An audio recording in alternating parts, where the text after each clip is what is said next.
He said he would do it. You thought he was bluffing, didn't you? Maybe even chuckled a little when he said it. Postecoglou said, back in September, that he always wins things in his second season, like a man ordering the weather. And now, here we are at the end of May, and Tottenham Hotspur, Tottenham, are Europa League champions.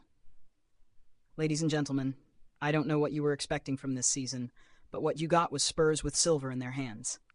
Not metaphorical silver, not a good performance ribbon, not a we tried really hard badge. Actual, no joke, polished metal glory. 17 years of waiting, of mockery, of those weary sighs that come with being almost and nearly, and maybe next time, washed away in 98 beautiful, terrifying, soul-eating minutes at San Mames. Let's not be coy. This wasn't some fluke. This wasn't the magic of the cup. This was built, brick by sweaty, stubborn, Postecoglou-shaped brick. This was a team that made it through 14 games in Europe, most of them uphill, wind in the face, boots stuck in mud, and still came out on the other side with something golden to show for it. This was not just a win. This was a declaration. Spurs 1, Manchester United 0. The kind of scoreline that looks narrow on paper but felt like an entire saga in real time.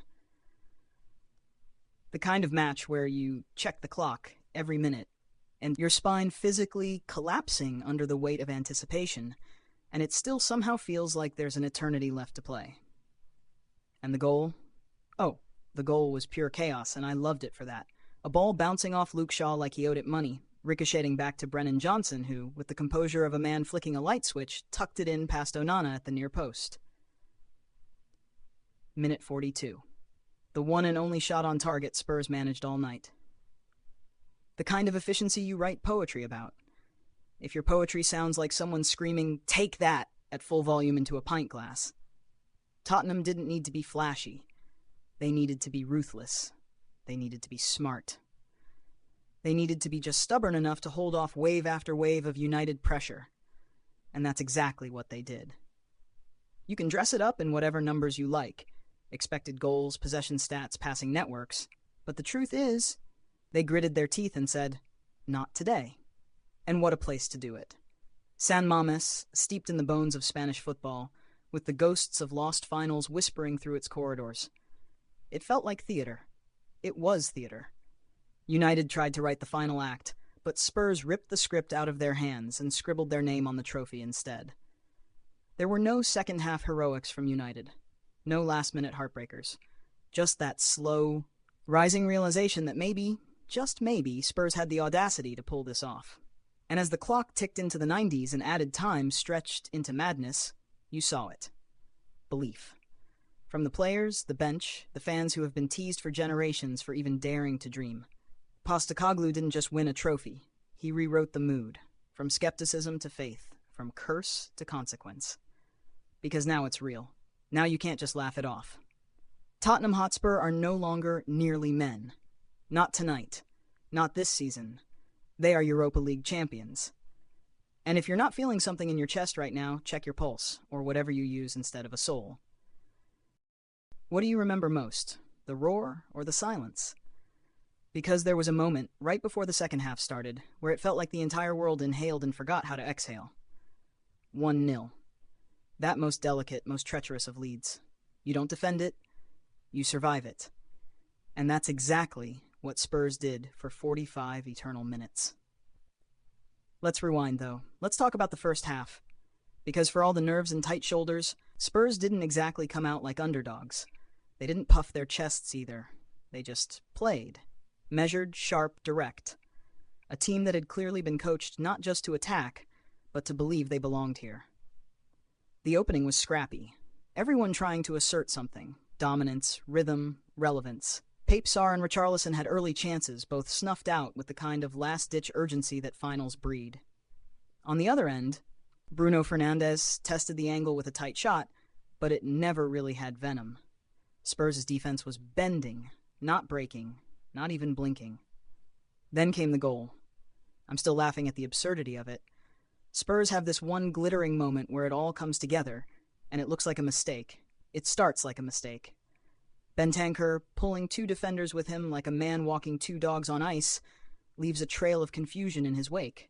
Sarr sends a low cross that United absolutely should have dealt with, but Shaw, like someone accidentally bumping a glass off a table nudges it right into Johnson's path. And Johnson? Johnson doesn't hesitate.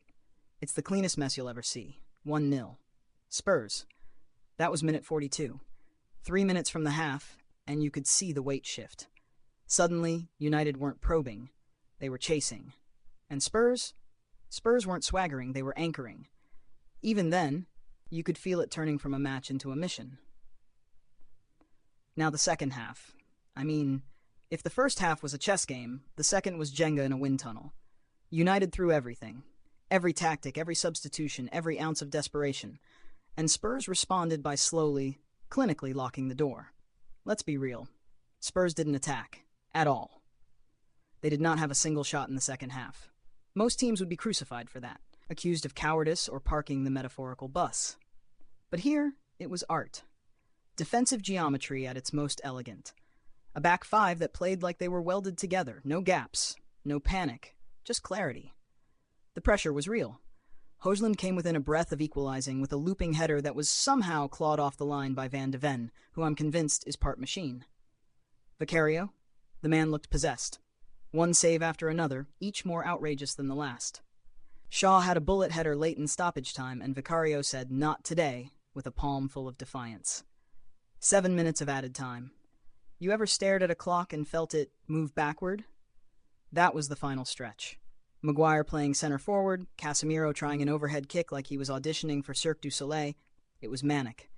It was beautiful. It was everything. And then it ended. The whistle blew.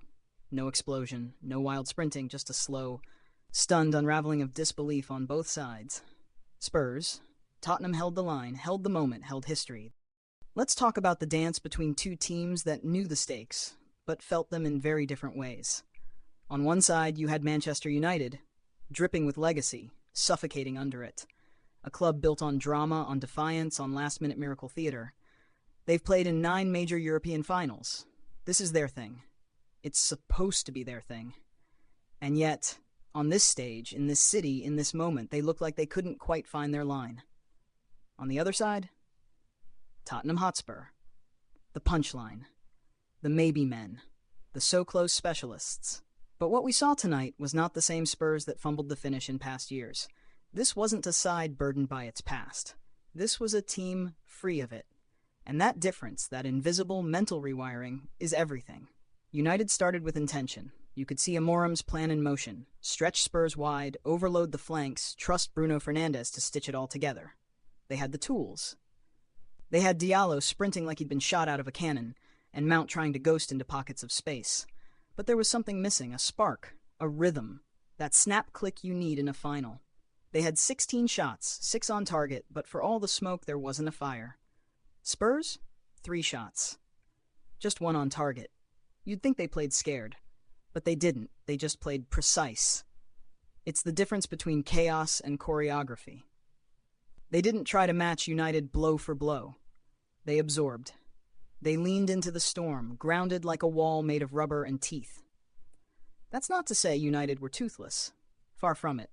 There were moments, those long spells in the second half where Shaw and Garnacho bombed forward, crosses flying like shrapnel, that felt like inevitability was about to kick the door down.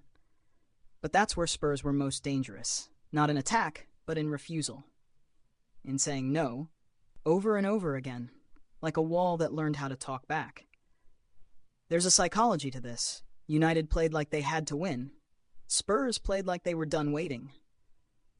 And that changes how you feel the ball, how you take a touch, how you commit to a challenge in the 89th minute when your legs are jelly and your heart is trying to escape through your shirt.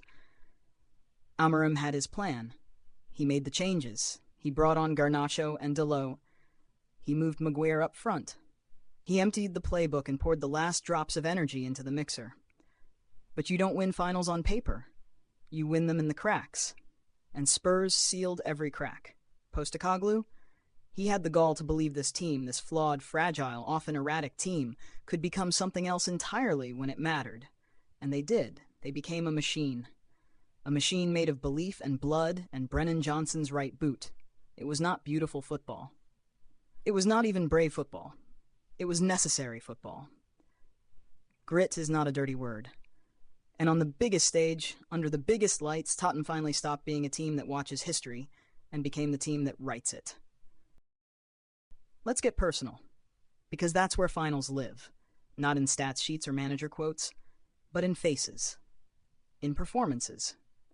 In those human moments where players are either made of titanium or wish they could sink into the turf and become part of the irrigation system. Start with Guglielmo Vicario. He didn't just keep goal, he kept hope. That save from Shaw in the 97th minute? That wasn't just reflex, that was theater. Full extension, fingertips like grappling hooks. And all match long, he played like someone who wasn't just trying to stop shots, he was trying to save a generation. Commanding, loud, maddeningly brave. He took the sting out of United every time they came with teeth.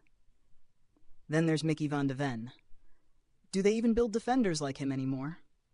Because he cleared a goal-bound header off the line like he'd been coded specifically for this match. He plays like an emergency brake in human form. Every time United thought they were through, there he was, casually ruining their plans. His timing, his reading, his bloody nerve, flawless. And what of Brennan Johnson? If you blinked during the goal, you missed the nuance. That touch, that composure, that grim little half smile when it rolled over the line. That wasn't luck. That was instinct, marinated in tension. He didn't just score the goal that won the final. He claimed it. He authored it. And he'll be replaying that moment in his head for the rest of his life. Rodrigo Bentancur deserves a paragraph carved in stone. The touchline dash that pulled defenders away like a magician tugging a tablecloth. That was him. He was the spark that lit the moment. He didn't score. He didn't assist. But make no mistake, without his movement, there is no chaos for Johnson to clean up. There is no final to remember. Pape Sarr ran like a man with a vendetta against physics. His cross, sharp, low, unkind, was a dagger disguised as a pass. And the kid didn't stop there. He flew into tackles, closed down angles, and played like he'd taken it personally that Spurs hadn't won a trophy in 17 years. Even Richarlison, hobbling off, one boot in his hand, sweat pouring like guilt, was a story in himself. He ran until he broke, gave every ounce. And that's the difference between a final and any other match. It takes everything. And if you're not willing to give it, the pitch will chew you up. On the other side, United had their soldiers. Bruno Fernandes never stopped barking, pointing, dragging his team forward with rage in his boots. He looked like he was auditioning for every leadership role in history. But when he looked around, too often the cast didn't follow. Shaw tried. Oh, he tried. That header, that moment. That should have been it. But Vicario had other plans. And Garnacho, bursting with reckless promise, gave a glimpse of what might have been if the final had 10 more minutes. But finals don't wait. They don't do sentiment. And tonight, they belong to the ones who made their moment count. This wasn't just Tottenham lifting a trophy. This was a dozen individual stories peaking at the same impossible moment. And you felt all of it. This has been Across the Pitch.